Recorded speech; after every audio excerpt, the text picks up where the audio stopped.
প্রিয় দর্শক, জার্মানিতে আবারও বাড়ছে ডয়েচল্যান্ড টিকিটের দাম। পরিবহন মন্ত্রীদের সাম্প্রতিক এক বৈঠকে ঘোষণা করা হয়েছে 2026 সালের 1 জানুয়ারি থেকে এই টিকিটের মাসিক মূল্য হবে 63 ইউরো।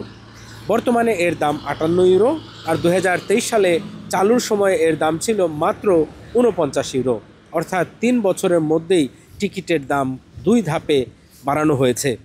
এই ডয়েচল্যান্ড টিকিটের সুবিধা হলো এই টিকিট দিয়ে জার্মানির সর্বত্র পাবলিক এবং রিজিওনাল ট্রান্সপোর্টে সীমাহীনভাবে ব্যবহার করা যায়।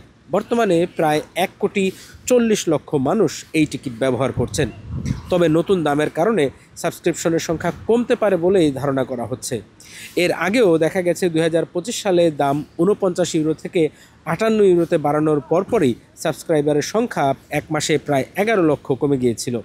ডয়েচল্যান্ড টিকিটের অর্থায়ন নিয়েও চলছে বিতর্ক।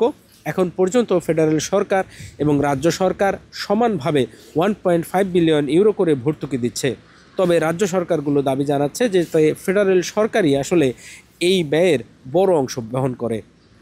সবশেষে পরিবহন মন্ত্রীরা জানিয়েছেন 2027 সাল থেকে ডয়েচল্যান্ড টিকিটের দাম আর এইভাবে রাজনৈতিক সিদ্ধান্ত নয়, বরং নতুন একটি সূচকের ভিত্তিতে ঠিক করা হবে। আর সেই সূচকে পরিবহন খাতের মজুরি এবং জ্বালানি খরচে বিবেচনায় নেওয়া হবে। বাংলাদেশি শিক্ষার্থীদের জন্য এই খবরটি গুরুত্বপূর্ণ, কারণ বিশ্ববিদ্যালয়ের সেমিস্টার কন্ট্রিবিউশনের বড় একটি অংশই আসলে এই ডয়েচল্যান্ড টিকিটের দাম কভার করার জন্য রাখা হয়।